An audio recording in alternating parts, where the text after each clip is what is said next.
Hi, I'm Rob. Welcome to the Library Lounge, the music show that makes you smarter. In this episode, I'll perform one of my favorite songs, Mad About You by Sting. After the song, I'll talk about what brings it to life for me by referencing famous artwork, poetry, even other songs, and hopefully inspire you to think about this song, or your favorite songs, or your own creativity in a new way. Here we go, Mad About You by Sting.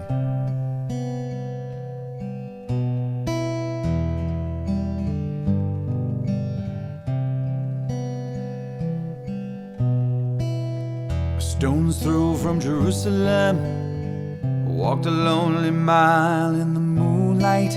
Though a million stars were shining, my heart was lost on a distant planet that whirls around the April moon, whirling in an arc of sadness. I'm lost without you, lost without you.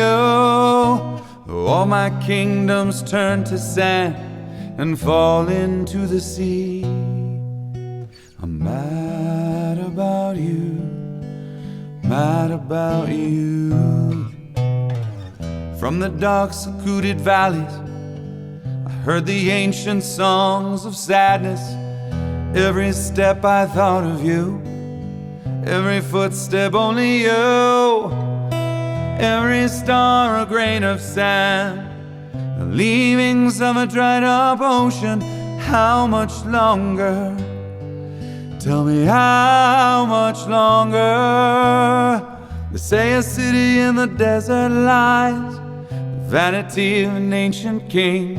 The city lies in broken pieces, the wind howls and the vultures sing. These are the works of man, this is the sum of our ambition. Make a prison of my life. If you became another's wife, with every prison blown to dust, my enemies walk free. I'm mad about you, mad about you. I've never in my life felt more alone than I do now. Though I claim dominion over all I see, it means nothing to me. There are no victories in all our histories without love.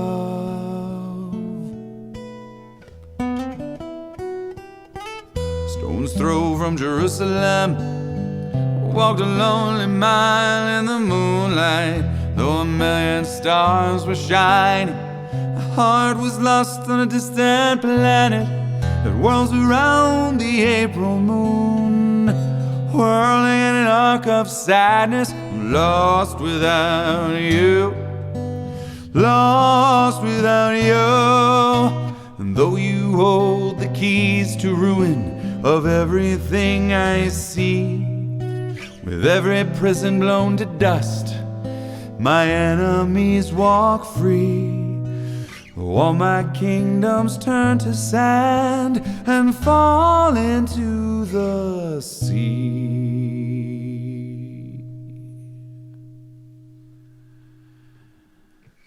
I'm mad about you,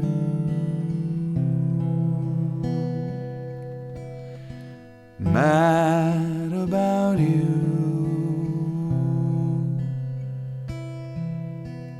I'm mad about you.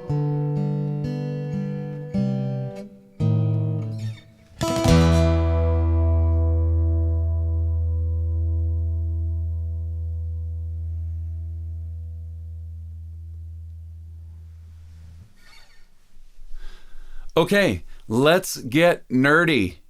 I want to dig into this song a little bit, see what's behind it, what went into it, come up with a couple of ideas about it, share those with you.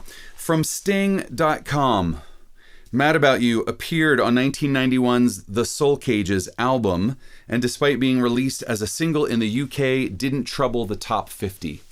Didn't trouble the top 50. I love it. Such a British way of saying that. Regarding the album, The Soul Cages, quote, "My father died in 1989. We'd had a difficult relationship, and his death hit me harder than I'd imagined possible.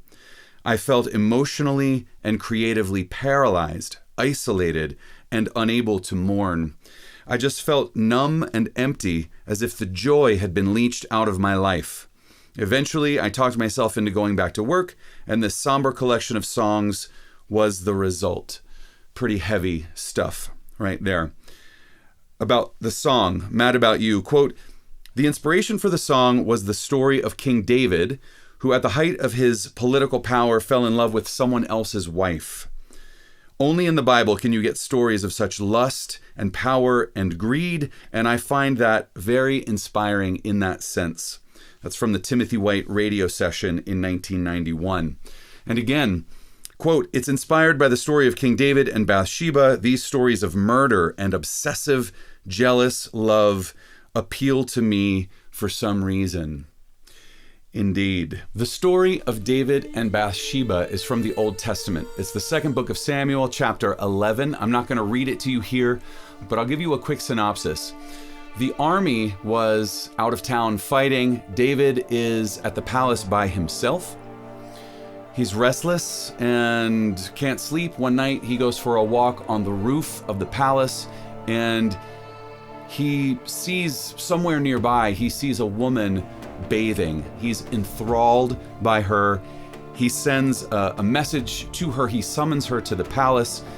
Long story short, they have sex. She gets pregnant. He arranges for her husband, who is one of his soldiers, currently out of town. He arranges for the husband to be killed in battle, and then he marries Bathsheba. And of course, all of this displeases the Lord. It's horrible. But this story has been the inspiration for paintings and songs and interpretation for thousands of years. Artists from Rembrandt, who is my favorite, all the way up to Marc Chagall. Chagall's paintings are beautiful, but I want to show you one from Rembrandt. This is called Bathsheba with King David's Letter. It was painted in 1654. And it's famous for a couple of reasons, but one of them is the expression on her face. And I want to read something to you. This is from The World of Rembrandt, a Time Life Library of Art book. Here we go. In this conception, Bathsheba has just completed her bath and holds in her hand the newly arrived letter from King David, summoning her to his palace. In her face and in the melancholy tilt of her head are summed up the emotions that course through her. There is a sense of loyalty to her absent husband, Uriah. Balancing this is her physical desire to share the bed of the great king. And overriding both is her anticipation of the doom that must surely overtake her. Anticipation of the doom that must surely overtake her. Do we have an equivalent in the 21st century for the anticipation of personal doom? Not in my experience. I don't. I'm sure in parts of the world they do, but this is heavy stuff. Continuing on. Meanwhile, the servant who knows nothing and senses nothing of Bathsheba's turmoil goes on methodically drying her mistress's feet. All right.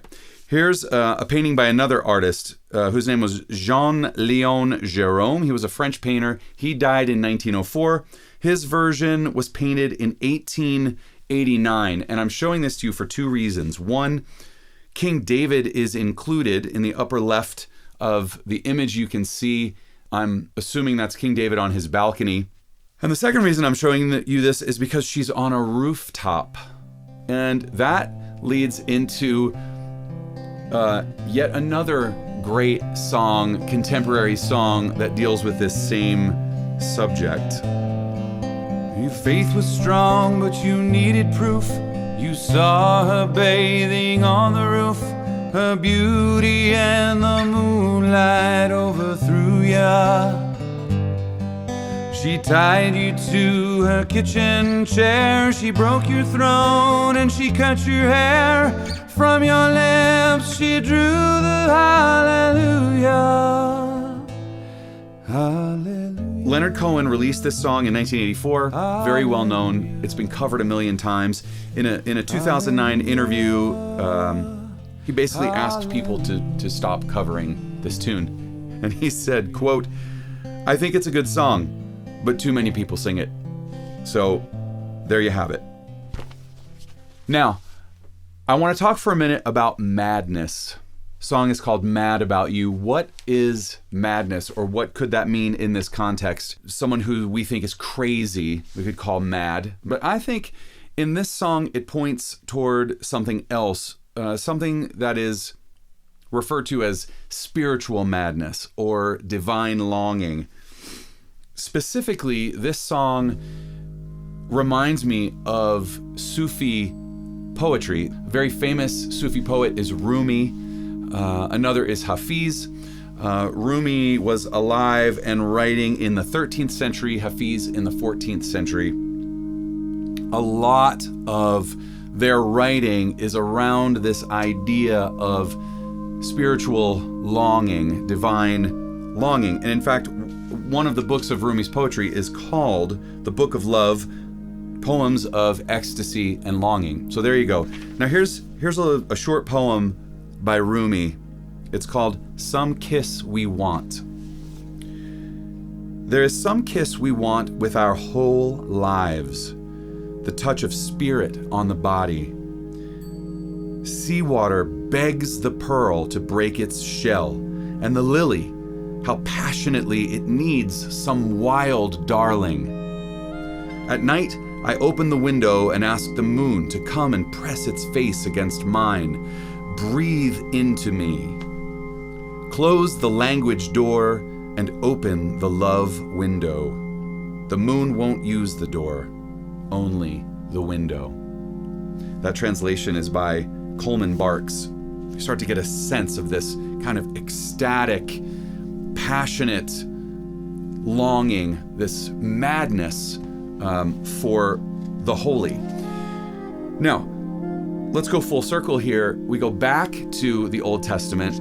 This is from the book of Psalms. This is Psalm 63. It's the first 4 lines. O God, you are my God, and I long for you. My whole being desires you.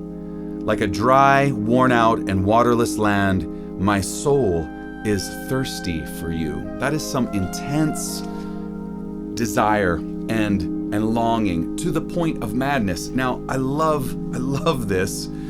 The writing of that psalm is attributed, of course, to David. So in this man, you have lust and greed and murder, and you have this deep, intense longing for the divine, for spiritual union. And why not? Why not have those things live side by side? And I think part of the brilliance of Sting's lyric in this song is that they do live side by side together. Now, in this Psalm 63, you might recognize lyrics from yet another well-known song by a small, kind of obscure Irish band called U2. And this song is The Unforgettable Fire. Face to face in a dry and waterless place. If you know anything about Bono and his life journey, you know that his soul is thirsty. My soul is thirsty for you, says the psalm. What is the purpose or the result of spiritual madness? And I think the answer is transformation. Transformation of the self into something holy, something that is aligned with a higher power, something greater than the individual, whether it's called God or the universe, or it's the grandeur of nature, of the mountains, the vastness of the ocean. Transformation leads to one's experience of being part of a greater whole. And I think that's what this spiritual poetry from the Sufis, from the Old Testament, from Bono, I think that's what all of this is pointing to. Now, what does this have to do with Sting? It's a very good question. So I'm going to ask you to take a leap with me here. This is a quote from a psychologist by the name of Eric Newman. He died in 1960, and this is from his book, Art and the Creative Unconscious. Every transformative or creative process comprises stages of possession.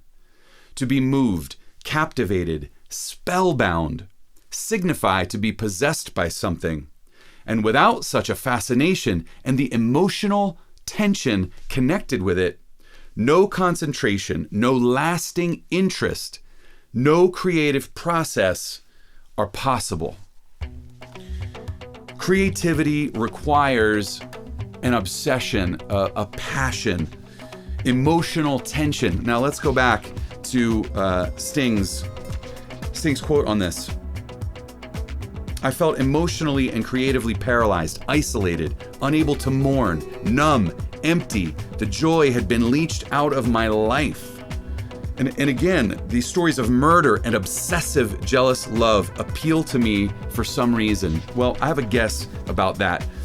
If his creative process was frozen, he felt numb, it makes sense to me as a creative person that he would latch on to this story and this idea of obsessive, compulsive, greedy love to reignite his own creative process. If the creative process requires that kind of focus, that kind of commitment, then why not write a song, even if it uses a story that's thousands of years old as its basis? Why not write a song where Sting has to get in there and wrestle with this obsession, this compulsion, and out of that perhaps comes this his own creativity, his own creative wellspring.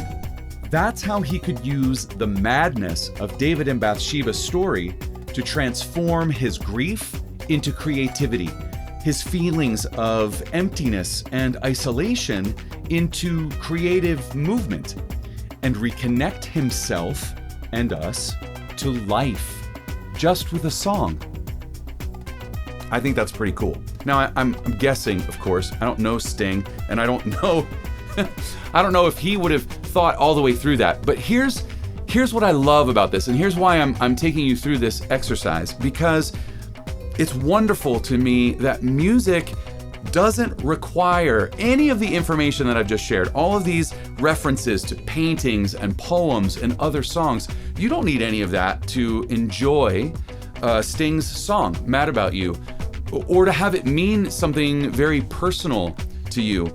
I just find it fun, actually, and intellectually stimulating to look past the surface of things. And of course, if you are a creative person yourself, if you are a recording artist or a musician, why wouldn't you give yourself as broad a palette as possible if you were going to approach covering someone else's song, or even once you've written a song and you want to embody it, give yourself as much material as possible in order to bring that song to life.